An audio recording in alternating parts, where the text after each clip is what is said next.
In 1967, the Arabs were once again defeated by Israel, causing shockwaves around the Islamic world. In the aftermath of this conflict, there would be huge changes across the region, but in Iraq, there had already been a change in power. Back in 1966, President Abdul Salam Arif died in a plane crash, and he was succeeded by his own brother. Abdul Rahman Arif then had to face immediate challenges to his power, like a Nasserite coup. This was quickly foiled, but he would continue trying to keep the Nasserites, the Baathists, and even the Iranians at bay. To do this, he adopted more moderate policies, like opening up peace talks with Mustafa Barzani and his Kurdish forces. The Kurds were still heavily outnumbered, but were now receiving support from the Iranians, who were looking to counter pan-Arabism themselves. So the Kurds were able to achieve a number of victories on the battlefield. However, as Arif discussed Kurdish autonomy, this proved to be incredibly unpopular in the army.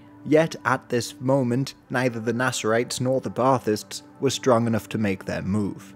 There was almost a balance of rival factions. Then though, Arif grew closer to the west, and even opened up the possibility of selling Britain rights to Iraqi oil again. This was met with mass resignations in the cabinet, and this was soon followed by the outbreak of the Six-Day War. The shocking defeat left most Arab militaries humiliated, while in Iraq, Arif's anti-Israeli stance caused a rift between him and the United States, so by now he had no real support left. Arif then made another mistake in appointing Anat Tahir Yahya to be Prime Minister. Now the Baathists panicked, and finally looked to make a move. Ahmed Hassan al-Bakr, who had held power before, led the plot alongside non-Baathist ministers like the defense minister and the head of intelligence. In July 1966, they woke Arif up at gunpoint and escorted him to a plane and then into exile. Al-Bakr, however, then turned on the ministers that had supported them, stripped them of their positions, and took full power for himself and the Baathists,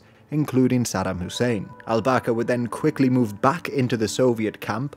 However, they could never really repair relations ever again with Baathist Syria. The Baathists also drew a clear line in the sand to cement their own opposition to Israel. They hanged a number of Jewish people in the streets, in front of crowds of hundreds of thousands, while in the north, they did realize the necessity to make peace with the Kurds. Saddam Hussein himself met with the Kurds in 1970 and agreed to grant them autonomy, except around Kirkuk. However, this was just merely a temporary measure, aimed at ending a seemingly unwinnable war for the new government. The Baathists would also nationalise oil production in the country.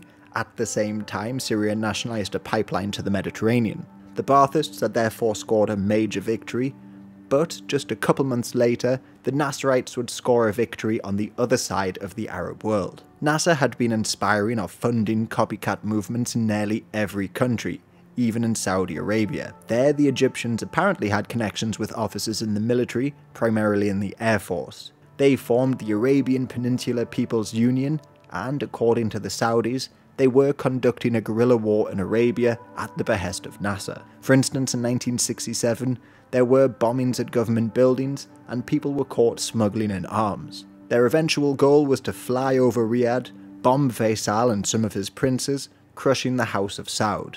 Then it's believed one of the leaders, Yusuf Tawil, sought independence for his native Hijaz. However, the government was tipped off, probably by the Americans, and Faisal ordered the mass arrest and execution of officers to end the threat. But it was in Libya where the Nasserites would achieve their victory. Here the king wouldn't have the same luck.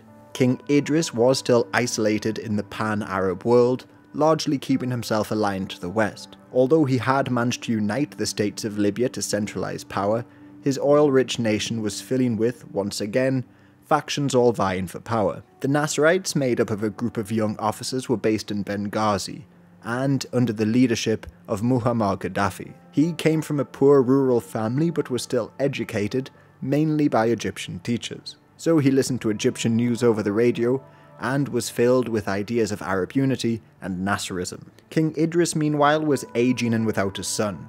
The crown prince, his nephew, Hassan as-Sununi, was seen to be too close to Nasser for many in the West, and it was fully expected that a coup would take place, just nobody really knew who would launch it. The British, for instance, favoured the Salih brothers. Their rise to power was a little strange though.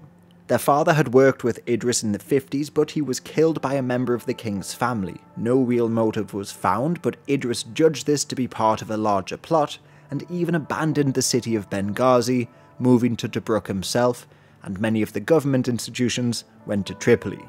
So Libya at this point had many capitals. To repay the Salih brothers for the death of their father though, he offered them all sorts of positions in the military and the government, and they came to dominate Libyan politics, often through corruption and nepotism. So with the growing discontent, everyone seemed to know that the royal family would fall. It was just a matter of time and a question of who would do it. Word spread that these brothers would launch a coup in September 1969 while Idris was out of the country. However, Gaddafi and a small group of young army officers decided to move first. There was only around 70 men to begin with, but soldiers quickly joined them, and within a couple hours they were in control of Benghazi, and in a couple of days they were in Tripoli. Gaddafi himself declared, "By a single stroke it has lightened the long dark night in which the Turkish domination was followed first by Italian rule, then by this reactionary and decadent regime, which was no more than a hotbed of extortion, faction, treachery and treason." Idris just accepted his fate and took up residence in Egypt, while the Free Officers Movement set up a revolutionary command council to rule over the new Arab Republic. They tried and sentenced many of the royalists to death, including Idris, although of course this couldn't actually be carried out. Otherwise, one of the Salih brothers managed to escape and asked for British support, but he received nothing. Gaddafi was therefore free to take over Libya alongside his council, most of which were young men, usually from poorer backgrounds. He quickly removed any threats from the military, but then he would begin to take more titles for himself, which angered the ministers of defense and the interior, Adam al-Hawaz and Musa Ahmed. They began to plot a coup of their own, but this quickly failed and Gaddafi took even more power. The royals had already banned political parties, so Gaddafi didn't need to deal with anything like that. Instead, he could just quickly set about reforming the country. Trade unions were banned and newspapers were suspended. Land was confiscated from Italian settlers with the hopes of ending Libyan imports. However, agriculture continued to run at a deficit. Luckily for Gaddafi though, all of this was subsidized by the oil sector. And here Gaddafi had the help of the new organization OPEC, to help raise the price of oil. Soon this oil sector would be nationalized in Libya and the country would grow far richer. But his overall policies could sometimes be confusing or contradictory. Alcohol was prohibited, nightclubs and churches were shut down, and traditional clothes were encouraged. So you may think he was moving to a more Islamist government. But he also sponsored women's organization that helped women in the workplace and criminalized marriage under the age of 16. Most of the oil revenues were also spent on huge social welfare programs. Education was made compulsory and university was made free, new hospitals eliminated diseases, rent was reduced, minimum wage doubled, housing projects took people out of shanty towns, and much, much more. The tribal leaders were then discredited as being reactionary, and some of them were tried for being counter-revolutionary, while administrative boundaries were redrawn to split some tribes up, and all of this helped create a new sense of Libyan identity, which should in theory trump any tribal differences, but this wasn't necessarily true in practice. All of this proved to be incredibly popular, and Gaddafi would in fact become celebrated internationally at the beginning. And as his popularity increased, he would borrow from Mao and create his own little green book, to put on paper his new ideology. This can maybe be best explained, or at least simplified, to a mix of socialism and religion. For instance, he says, "Laws which are not premised on religion and tradition are merely an invention by man to be used against his fellow man." And he explains these natural laws lead back to a sort of socialism, but one free from the wage system. The ultimate solution lies in abolishing the wage system, emancipating people from its bondage, and reverting to the natural laws which defined relationships before the emergence of classes, forms of government, and man-made laws. These natural laws have produced natural socialism, based on equality among the components of economic production. However, this book will be published later in 1975, and we need to go back to 1969, when even more coups were taking place. Even before Gaddafi took power over in Sudan that year, another free officers movement took over the country. There it was led by Ghaffar Nimri, who toppled the democratic government and again emulated the rule of Nasser of Egypt. Now Nasser had staunch allies in both Libya and Sudan. However, he had lost in Israel, and because of this, also lost allies in North Yemen. There, the Republicans were fighting against the Royalists, a war which had been costing the Egyptians a great deal of money and men. But now Egypt had to pull troops from Yemen, and afterwards, as part of the Khartoum Agreement, Arab nations agreed to work together internationally in dealing with Israel and Yemen. So Saudi Arabia and Egypt brokered deals, leaving al-Salal, the leader of the Republican forces, without any real support. He fired his entire cabinet, accused Egypt of treachery, and then travelled to Iraq, hoping to receive help. However, when he was away, he was ousted by Abdul Rahman al-Uyani. He led a coalition of more conservative Republicans who were concerned with restoring some traditional tribal rights and gaining international support. In this, he was actually very successful. It was quickly confirmed in late '67 that his new government was receiving Soviet aid when MiG planes were shot down over the capital.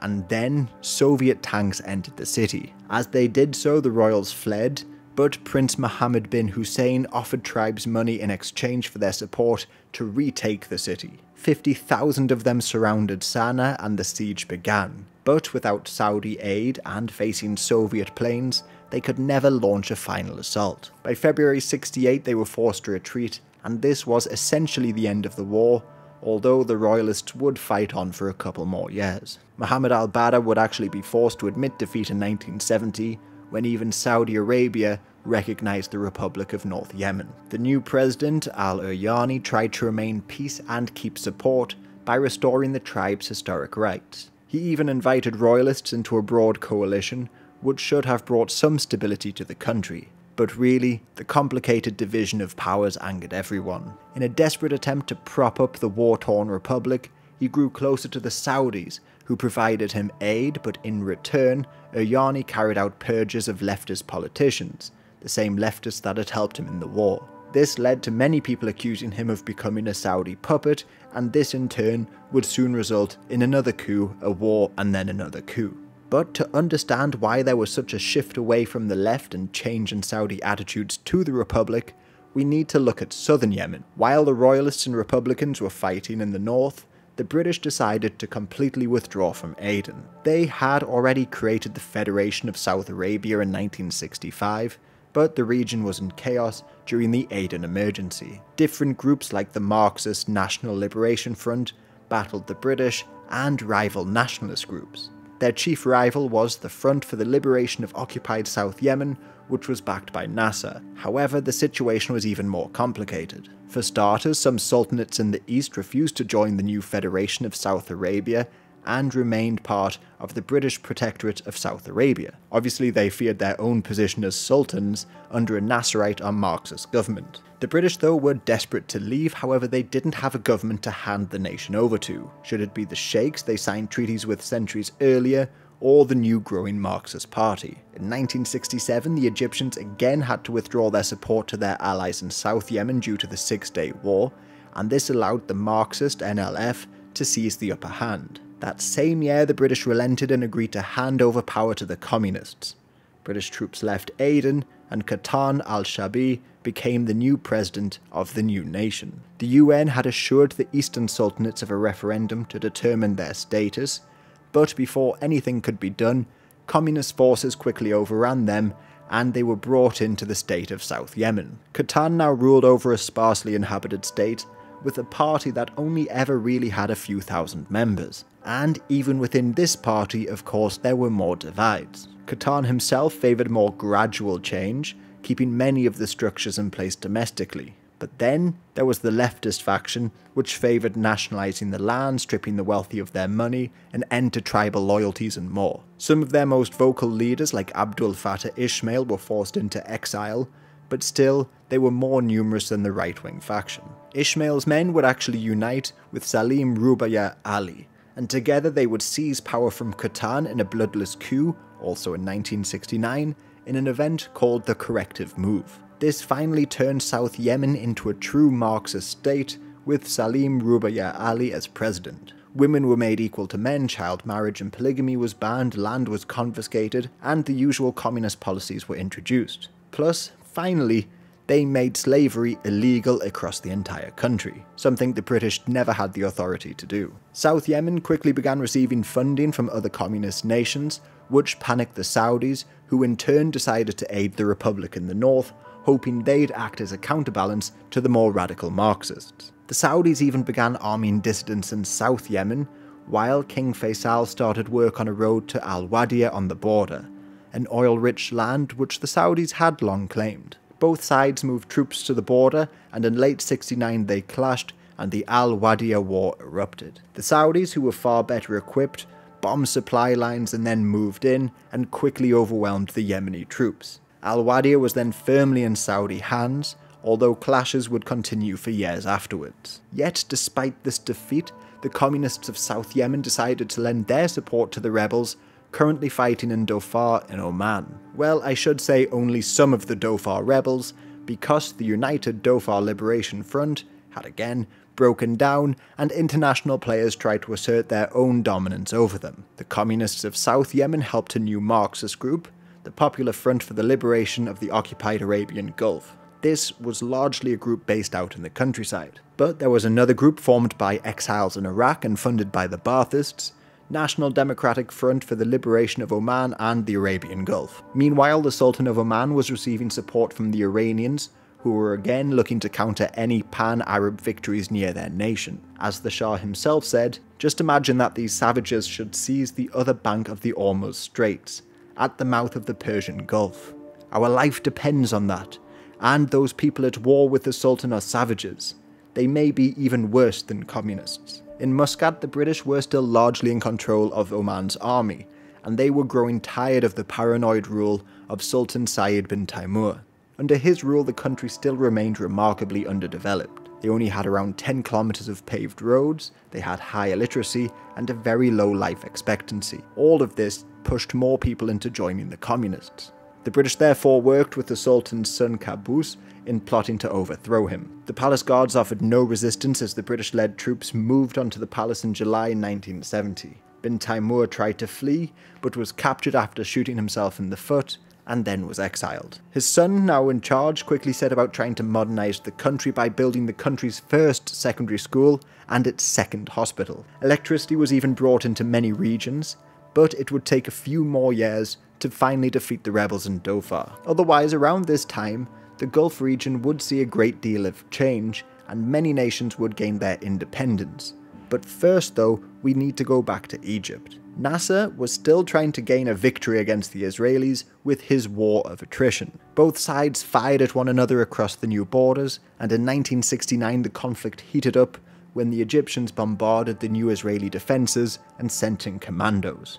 The Israelis managed to stand though, and they retaliated by shelling nearby towns and oil refineries. Israeli planes then bombed Egyptian positions near Cairo, even hitting a school in Bahr al-Bakr. But then once again the Soviets came in to help the Egyptians, and the Israelis stopped their attacks in 1970. It was reported that around 15,000 Soviet advisors were in Egypt at that time, along with Russian planes, Russian pilots, and a great deal more. They helped turn the tide and began bombing Israeli positions until, once again, both sides accepted another ceasefire. The Egyptians, though, had managed to achieve one of their goals, and that was establishing missile positions along the Canal Zone. During the conflict, the Israelis stopped a second front from opening up by bombing Lebanese positions around Arqub, and allegedly entering their territory 10 times in 1969. Syria, meanwhile, would only engage with the Israelis late on, but Israeli planes would quickly deal with this threat. In the middle of them all was Jordan,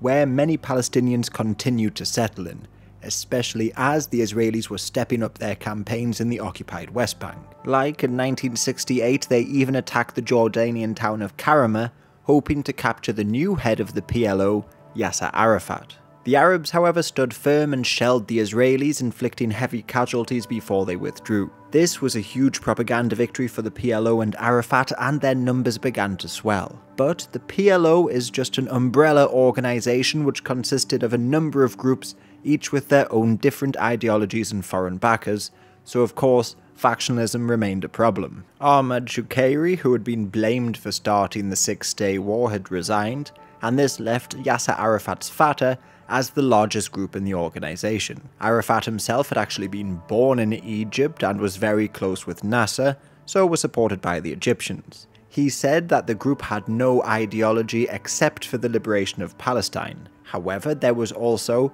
the Democratic Front for the Liberation of Palestine, led by George Habash. He was a Marxist and acted often independently, while others like the Arab Liberation Front were funded by the Iraqi Baathists and followed their policies. The Syrians, though, countered this with the creation of As-Saika. Or there was even the Palestinian Popular Struggle Front, which then broke off from the Baathists, and you can add on top of this a whole host of other groups. All of these, however, began to worry the Jordanians, because many of these groups began calling for the overthrow of the Hashemite monarch, and the Marxists in particular were establishing international connections. In Egypt, Nasser was largely able to keep them under control, and he even brought Arafat with him to Moscow. But in Jordan, they were almost functioning as a state within a state, as armed factions often attacked people in the streets. As one observer reported, they drove noisily around Amman in jeeps with loaded weapons, like an army of occupation. They extorted financial contributions from individuals, sometimes foreigners, in their homes and in public places. They boasted about their role of destiny against Israel and belittled the worth of the army. Also, it should be said that over in America, Robert F. Kennedy was killed by a Palestinian over his support of Israel. And as we go on, we will see these Palestinian groups attacking targets in Kuwait, Cyprus, Italy, and generally all over the world. King Hussein, meanwhile, would risk starting a civil war if he attacked the Palestinians, and he would also be seen as a traitor in the Arab world. But on the other hand, they were now attacking his own army, and he could risk a coup. The Palestinians were also attacking government buildings, and even made an attempt on Hussein's life. And some of his units in the army responded by attacking the Palestinians themselves. As Hussein said, "I went to Egypt, I called in the Arabs to help in any way they could, particularly as some of them were sponsoring some of these movements in one form or another, but without much success. And towards the end I felt I was losing control. In the last 6 months leading up to the crisis, the army began to rebel." He did, however, have some support from the new Prime Minister of Israel, Golda Meir. She swore not to exploit the situation if Hussein was to make his move against the PLO. The Palestinians, on the other hand, began to recruit foreigners, like the American Patrick Arguello, and Habash's PFLP gained international attention by hijacking planes. It began in 1968 when they took over a plane from Rome to Tel Aviv and redirected it to Algiers. This would sort of set the scene of their future tactics. Hijack a plane, land it, and, with Israeli hostages, make their demands. In this case, though, an aviation boycott of Algeria prompted the Algerian government to help release the hostages. In response to some of these attacks, the Israelis even bombed Beirut airport, because one of the groups which coordinated the attacks was still based in Lebanon. But then, in 1970, a couple of planes were hijacked and brought to Jordan. There was another hijacking attempt, but this was thwarted, and Layla Khalid, the first female hijacker, was arrested. In Jordan, the other hijackers began to make their demands, like the release of Palestinian prisoners. Some of the hostages were released over the next few weeks, but in the end, they brought those that remained over to the capital city, and then the PFLP even blew up the planes. The Dawson's Field hijackings caused international outrage. King Hussein saw his country descending into civil war and feared foreign intervention. And then, in late 1970, Syrian troops dressed as the PLO crossed the border into Irbid and took over the city. Hussein responded by declaring martial law, determined to crush the Palestinian groups in his country. His army moved throughout Amman in house-to-house fighting, attacking all the bases of the PLO in an event called Black September. As Arafat himself said, "Amman is burning for the 6th day, and thousands of our people are under the rubble, their bodies rotting. Tens of thousands of homes have been demolished." Arab governments condemned the Jordanians, however they were successful in retaking Irbid and crushing the PLO in Amman, before being pushed into signing a ceasefire in October. Thousands were arrested, and it was revealed that the Palestinians were working with communist Chinese advisors. As Dr. Behbahani said, Fatah was dependent on Chinese arms, and therefore China had a military role in the coming civil war in Jordan. As Chinese weapons continued arriving in the Middle East for the PLO via Syria, George Habas even said, "Our best friend is China. China wants Israel erased from the map because as long as Israel exists, there will remain an aggressive imperialist outpost on Arab soil." The PLO had therefore established links with Maoist China and even the North Vietnamese, and had, by this point, began copying their tactics. But in Jordan, they'd finally be driven out in 1971 after the Ajlan offensive. Many were allowed to flee to Lebanon, where they would even cause further problems. They had previously already shot down a Lebanese helicopter, and they would go on to play a leading role in the Lebanese civil war a couple years later. The Palestinians would also try to get their revenge on Jordan, and founded the Black September organization. This group assassinated the Prime Minister Wasfi Tal, and a year later would orchestrate the Munich massacre at the Olympic Games in 1972. However, first we need to go back to 1970. Nasser had concluded a truce with Israel, and just after the first ceasefire was signed between the Jordanians and PLO, he died of a heart attack, aged just 52.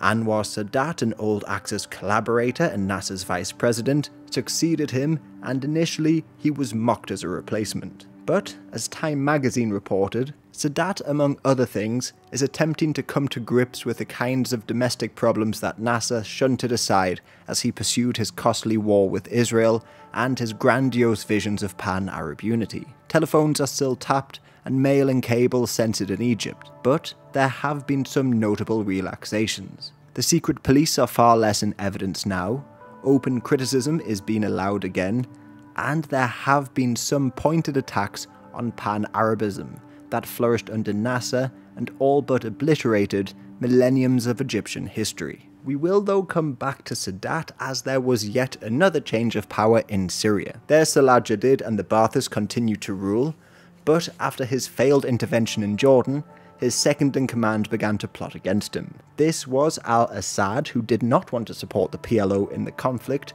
and even was more wary of Soviet influence. In fact, he'd even sent men to China to get weapons, because by this point, the Chinese were rivals with the Soviet Union. The Ba'athist Party of Syria had therefore split, and when Assad returned from Nasser's funeral, he found Jadid holding a congress condemning him. Troops loyal to Assad joined him in surrounding the Congress Hall in November, and Jadid's government ministers were forced to surrender. Assad then purged the party of many of its old members, including Michael Aflaq, the founder. Aflaq, though, was now in Lebanon, after he had condemned both Ba'athist governments for not aiding the PLO in the crisis in Jordan. Assad's takeover of power, or coup, is called the corrective movement in Syrian history, and as such, a number of reforms were carried out. For starters, Assad moved away from the more radical secularism of his predecessors and appointed many Sunnis into positions of power, but this was only to gain the support of the population.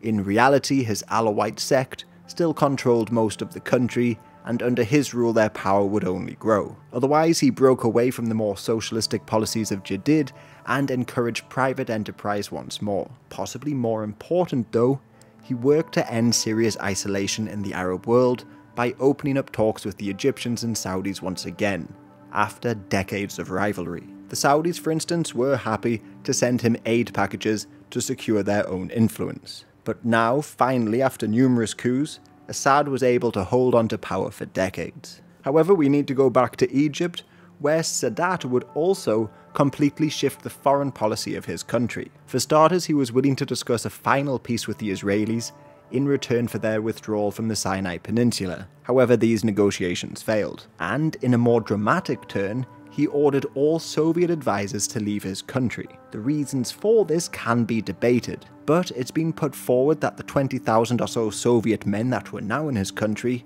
were involved in illicit activities like gold smuggling. The Russians also failed to supply the Egyptians with arms or support his new plans for military action to take the Sinai by force. Plus, in the south, the Soviets were aiding communists to try and take power from the Sudanese president Nimri, a loyal ally of the Egyptians. Whatever the case, the Russians were now out, but Sadat was still far from being close to the West. so he had sort of made himself isolated. But we will leave Egypt for now and go back to the Gulf states, who were finally able to achieve their independence in 1971. The British under Harold Wilson announced that they would withdraw most of their men from east of the Suez. This was the same policy that saw them leave Aden rather abruptly. British rule in the Truckle states was complicated though, as they acted more like advisors rather than rulers. During their time there, probably Indian influence was more noticeable, as Indian migrants continued arriving and the rupee was the currency of choice. In the 1960s, the British tried to push through some reforms like the creation of a centralised court, which would follow British common law, but this was outright rejected, and many sheikhs either stood in the way of westernisation or were allied with the Pan-Arabs. This is when the British would actually show their real control, by helping to orchestrate some sort of coup, like in the case of Saka bin Sultan al-Qasimi, the ruler of Sharjah. He, for instance, supported opening an Arab League office, and looked like he was going to move closer to Nasser. The British political agent in the region simply informed the sheikh that he was deposed and exiled him in 1965. In his place, they installed his cousin, Khalid bin Muhammad al-Qasimi. There were sometimes more complicated moves, as the politics of the state were still pretty tribal. For instance, although the ruling families of Abu Dhabi and Dubai were related, their ancestors had killed one another, so there was a rivalry between the two. In Abu Dhabi, Sheikh Shakbut, who had ruled since the 20s, was also moving slow, refusing to modernise, and more important for the region, not paying his family members enough of the new wealth generated. He also refused to pay back British loans, which caused a diplomatic incident. The British worked to try and find a family member to replace him, and for this they turned to his brother, Sheikh Zayed. In 1966, along with other family members, they ousted Shakbut and brought about huge changes to Abu Dhabi. As the British Foreign Office reported, Sheikh Shakbut, the ruler of the Truckle state of Abu Dhabi, has been deposed by the leading members of his family on the grounds of, quote, the lamentable condition of the country, his misrule and mental instability, and his rejection of all advice. In the other major state, Dubai, Sheikh Rashid had ruled since the late 50s, and no great changes in leadership came here, as he remained a somewhat stable ruler. But there had been a changing of the guard elsewhere. Salman bin Hamad al Khalifa of Bahrain, who had ruled since World War II, died in 1961. He was succeeded by his son, Isa bin Salman, who would rule until 1999. While in Qatar, they had a pretty stable history of long-ruling emirs from the Thani family. Jassim bin Mohammed, who ruled from 1878 to 1913, Abdullah bin Jassim from 1913 to 49, then Ali bin Abdullah al-Thani from 49 to 60. This most recent ruler saw the first oil being shipped out of the country, but largely let the British establish the first police force, postal services and the likes. As the US consul wrote, his reputation as a bore is well established. He displays a remarkable lack of interest in the outside world, and even in his own immediate surroundings. In 1960 though, Ahmed bin Ali succeeded him, and the country's economy grew rapidly. Plus, although independent by this point, it's worth mentioning that Abdullah al-Salim al-Sabah of Kuwait had died after just a few years of quite liberal rule. In 1965, he was replaced by Sabah al-Salim al-Sabah. So there had nearly been a complete change in leadership, just as the British agreed to leave the Truckle states, and these new sheikhs entered into discussions over their futures. Should they remain united, or form their own small independent states? Zayed of Abu Dhabi and Rashid of Dubai agreed to unite their states into the United Arab Emirates, and ideally bring in Qatar and Bahrain as well. Rashid of Dubai had in fact already worked to improve relations with these other states, especially Qatar. He married the daughter of the Emir of Qatar, and together they brought their countries off the Indian rupee, which had long been the currency of choice, and to the new Qatari rial. Abu Dhabi meanwhile used the Bahraini dinar. The states at this time were largely rich enough to pull away from the Gulf rupee, thanks to oil. As the Sheikh of Dubai said, "My grandfather rode a camel, my father rode a camel, I drive a Mercedes, my son drives a Land Rover, his son will drive a Land Rover, but his son will ride a camel." He therefore knew that the state would also need to work on huge infrastructure projects to aid in development alongside oil revenues. So they began work on huge construction projects like Port Rashid. Abu Dhabi meanwhile hired foreign architects to design the layout of the city. However, there were still some movements within the populations that tried to challenge the status quo. In Bahrain, for example, way back in 1954, the National Union Committee was established, and they, through strikes, tried to end British interference in the country. However, after the Suez Crisis, they were declared illegal and driven underground. Well, in 1965, a new leftist group, the National Liberation Front, led protests against the British when workers were laid off from the Bahrain Petroleum Company. However, given Iran's close ties to Bahrain historically, this party did have strong links to the Communist Tudeh Party of Iran. The protests would turn violent and the March Intifada began. Civilians were killed in the clashes, yet it all ended relatively quickly. In Qatar, though, there was the National Unity Front, another labour organisation. But here, they were more aligned with the Pan-Arab movement. Again, back in the 50s, they began to protest against the emir's extravagant lifestyle, the mistreatment of oil workers, and British influence. During these marches, they would all hold up pictures of Nasser. However, it seems that most of their members were not Qatari at all.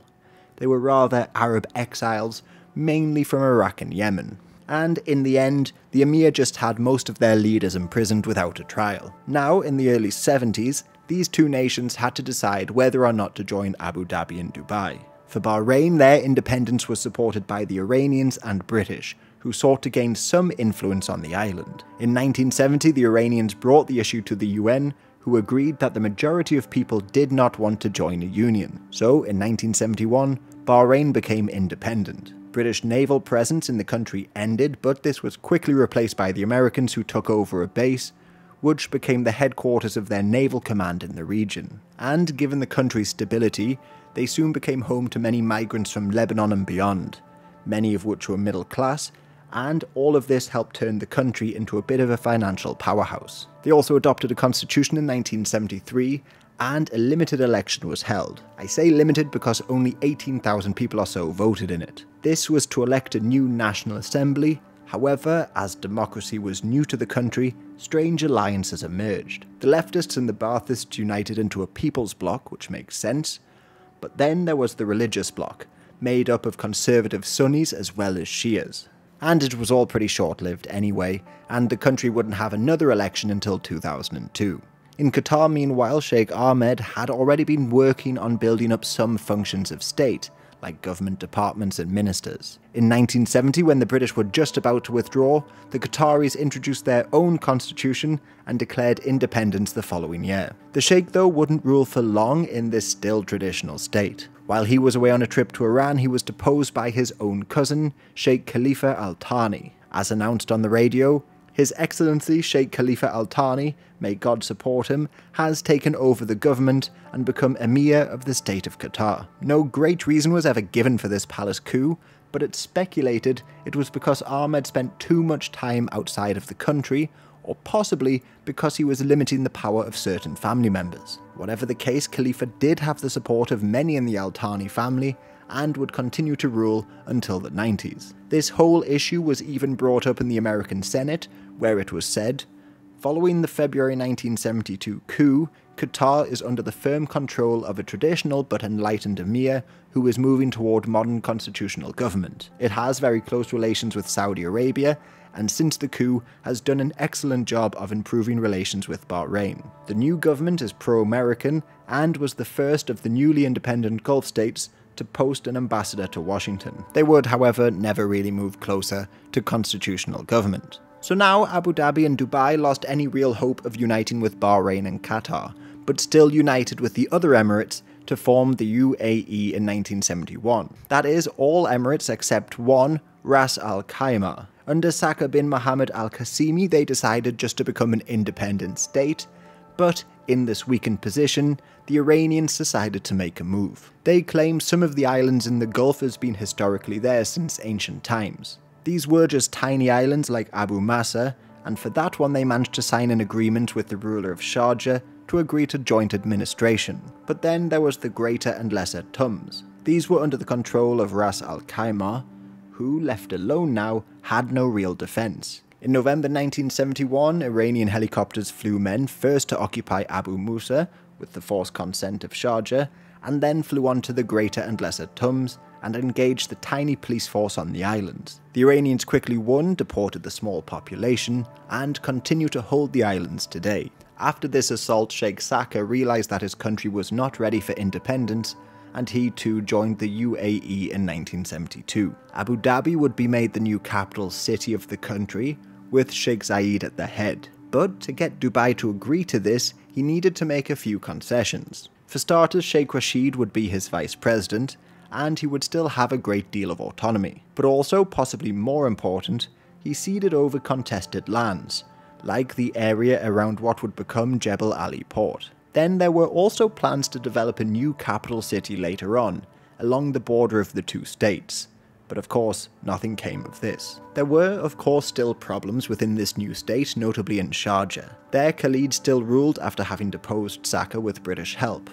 But in 1972, Saka came back with an army of mainly Egyptian mercenaries and took over the palace. The other emirates united to remove this new threat under the leadership of the new Minister of Defense and current ruler of Dubai, Sheikh Mohammed bin Rashid Al Maktoum. He was determined to end this rebellion because, as he put it, our main fear was that the coup's dimension would be deeper than any internal dispute over governance, and involve foreign factors, supporters and followers. Or in other words, Saka with his Egyptian mercenaries would have been loyal to a foreign pan-Arab government. The Emirates also didn't have much of an army to speak of, around 2,500 men of the old British Trucal Scouts, many of which were actually Jordanians. Yet they still surrounded the palace and managed to force Saka to surrender. Khalid, however, had died in the fighting, so his brother became the new ruler of Sharjah. He is Sultan bin Muhammad al-Qasimi, and he is still the ruler of Sharjah today. Strangely though, 1971 seems to have been the year of unions, as the Arab world once again looked to unite, and in some cases they very nearly succeeded. Gaddafi this time led the charge, taking over the pan-Arab movement in the wake of Nasser's death, and in many ways his leadership was actually better for the Arab states, as Libya was rich in oil, yet in no real position to assert their dominance over the other states, as Nasser had done in Syria beforehand. Negotiations began and Gaddafi of Libya, Sadat of Egypt and Nimri of Sudan agreed to unite into a federation, in theory bringing together their economies and militaries. As the New York Times reported, Libya, with a population of less than 2 million and an annual oil income of about 1 billion a year, was the primary source of development capital. An often cited objective of the alliance was to make efficient and mutually beneficial use of the oil riches of Libya, Egypt's surplus of labour and professional talent, and the broad agricultural potential of the Sudan. Then they were even joined by Assad of Syria, who, like the other leaders, agreed to hold a referendum in his country. In each case, well over 90% of the population voted in favour of creating a federation. In 1972, as Sadat was working to improve relations with his fellow Baathists in Iraq,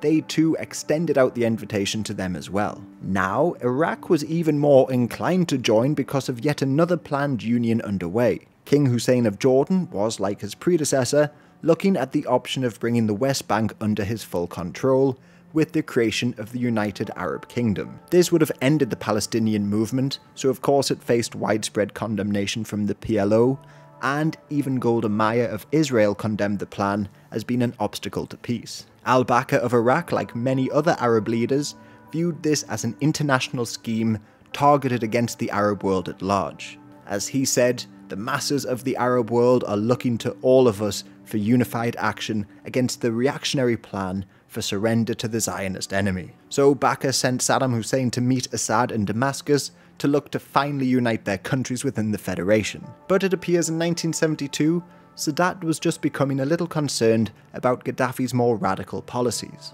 So the deadline to actually create this new nation into law came and went, and soon the Yom Kippur War would largely end any real hope of unity. But even before that, in Yemen, a war would erupt that put all of the nations on different sides of the conflict. To try and summarize this war briefly, along the borders of North and South Yemen, Oman and even Saudi Arabia, a number of militias were operating. Raids were commonplace and international incidents were almost constant. One such group was the South Arabian League, operating from Saudi Arabia. They launched attacks into South Yemen and even tried to assassinate the president. In this environment, troops from North and South Yemen began to clash in 1972, both accusing the other of building up troops. However, to make this even more complicated, both sides were still being supplied by the USSR, while the Arab states were somewhat divided. The Saudis, alongside pro-Western governments like Oman and Jordan, and even Egypt,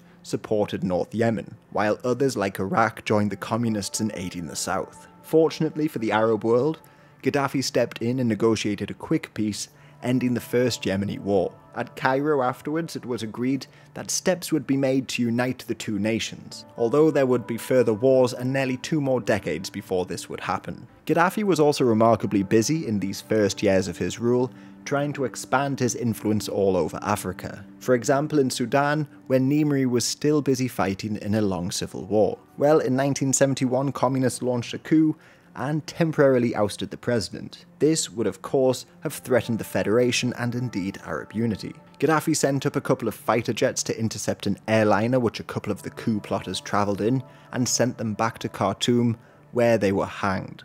Nimri was then restored, but this coup did have some pretty big consequences. For instance, it worsened relations within the proposed federation, because Nimri was wary of the USSR now, and he began accusing them and their allies, including Gaddafi, of supporting the whole thing. Otherwise, Gaddafi found another ally right in the middle of Africa in Idi Amin of Uganda. Initially, he was pretty pro-Western and had established ties with Israel. But in 1972, when they rejected to send him free weapons, he turned to Gaddafi. Libyan, as well as reported Palestinian soldiers, then helped fight off a Tanzanian-backed invasion of the country, and Idi Amin remained under Libya's influence. And of course he continued to support the Palestinians alongside a whole host of other nations. For example, within the terrorist Black September group, Abu Duwad, one of the organisers, had had training from the North Koreans. Then, to make it even stranger, they had connections with the Japanese communists. 3 members of the Japanese Red Army, as they were called, had already begun hijacking airliners in Asia, in one case forcing the plane to land in North Korea. Well, now they aligned themselves with the PLO, and in 1972 3 members entered Tel Aviv airport and opened fire on civilians. 26 people were killed, most of who were Puerto Rican pilgrims. One of the perpetrators survived though, and this is Kotso Okamoto. His release would be demanded during numerous other hijackings. Like in 1973, there was the Japan Airlines Flight 404. Here, members of the PLO and Red Army demanded that the plane go to Libya, and there they demanded the release of Okamoto. When it became clear that Israel wasn't going to release anybody, the hostages were released and the plane was blown up. Okamoto was also brought up in Munich after members of the PLO scaled the fence of the Olympic Village, entered the halls where Israeli athletes were staying, and took them hostage, while the world watched on. The event, however, ended in disaster. The kidnappers were made promises, and, along with hostages, were transported to an airbase, where the Palestinians believed they would be taken back to Egypt. However, this was all part of a trap, just a poorly planned one. A firefight broke out and the Palestinians threw a grenade into the helicopter, killing the Israeli hostages, while they continued to fight against the German police. In the aftermath of the massacre, Mossad conducted a series of assassinations around the world. Mahmoud Hamshari in Paris, Hussein al-Bashir in Cyprus, and so on. This was all part of Operation Wrath of God, but it ended when they killed an innocent man accidentally in Norway. Closer to home, the Israelis also conducted raids into Lebanon and Syria. The first came in September 1972, when they attacked camps and killed, allegedly, a few dozen militants. The UN, however, forced them to stop doing this, so they planned a more covert operation the next year. Operatives, disguised as tourists, were transported to Beirut, and there, without much problem, they assassinated 3 leaders of the PLO. Tens of thousands of people attended the funerals of the men, and the Lebanese government was left somewhat humiliated. But then all of this would change when Sadat would declare war on Israel in 1973, determined to take back the Sinai. After so many years of failed negotiations, perhaps war was the only way to take it back. But what makes this push for war so poorly calculated was the fact he had also just dismissed his Soviet advisors, so he had no support from any major power. Maybe he believed this new Arab Federation would be enough to overwhelm the Israelis, especially if they were taken by surprise. Or he may have just been trying to show to his own people in the world that he was a worthy successor to Nasser. Whatever the case, alongside Assad of Syria, he began to deploy troops to the border and pull them back a few times, allowing the Israelis to fall into a false sense of security. Then, on the 6th of October 1973, while the Jewish people were celebrating Yom Kippur, the Egyptians and Syrians attacked. It is often said that the Israelis were caught completely off guard, but this isn't exactly true. They were monitoring troop movements, and more importantly, King Hussein of Jordan even told the Israelis of the plans for war. Golda Meir, though, didn't launch a preemptive attack this time, allegedly saying, "If we strike first, we won't get help from anybody." And this was true, as the Americans constantly warned them against starting an actual war. So the Egyptians and Syrians, with over 2,000 tanks, and backed up by MiGs and other Soviet planes, moved in. In total, Syria and Egypt had close to 1 million troops at their disposal, twice that of Israel, and they even had the support of other nations once again. Libya, Morocco, Tunisia, Sudan and the like sent men and weapons to the front. Algeria sent planes, North Korean and Pakistani pilots were involved, the East Germans sent tanks, grenades, and you could go on. However, within the early hours of the war, many of their planes were shot down, and the Egyptians could only advance a few kilometers into the Sinai. The Syrians, meanwhile, were having an equally hard time trying to break through the Golan Heights. By the 11th, the Israelis were actually able to pierce through into Syria itself. The Egyptians tried to advance once more, but suffered even more losses, and this allowed the Israelis to counter, and on the 15th, cross over the Suez Canal. The Arabs did have some strategic victories, like the Battle of Ishmaila.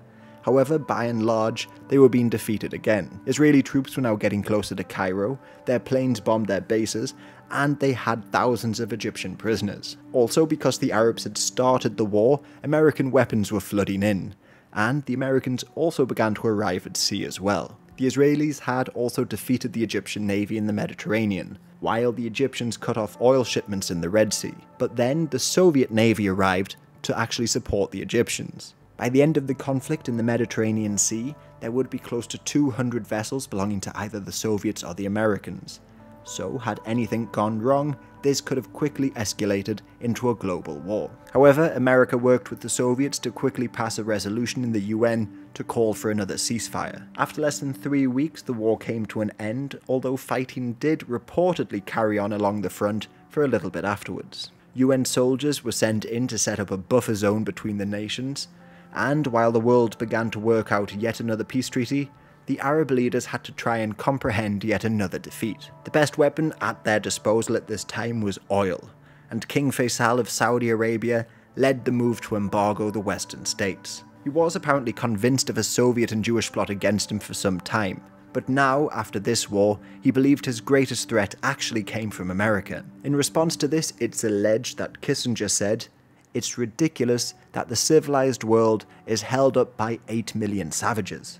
Can't we overthrow one of the sheikhs just to show that we can do it?" So there were actually plans in the works to invade the UAE, Kuwait and even Saudi Arabia itself. Of course this didn't happen, but Kissinger would help completely change up America's policy in the Middle East. As he would later say, "What we wanted was the most massive Arab defeat possible, so that it would be clear to the Arabs that they would get nowhere with dependence on the Soviets. I have left the Palestinian question alone in order to work on frontier questions, hoping eventually to isolate the Palestinians." And this could work. Israel must realize that it must deal with the Arab governments if it does not want to deal with the Palestinians. But you know, Israel is a lot like Germany before the First World War, in that there is this tendency to produce what it most fears. Yet now, even the Americans had to deal with the Saudis and her allies, whose policies raised the price of oil in many countries by over 300%. The economic situation got so bad that in early 1974, Nixon managed to convince the Israelis to withdraw just a little east from the Suez Canal. And this set the stage for America working to pressure the Israelis to evacuate the entire peninsula in the next decade.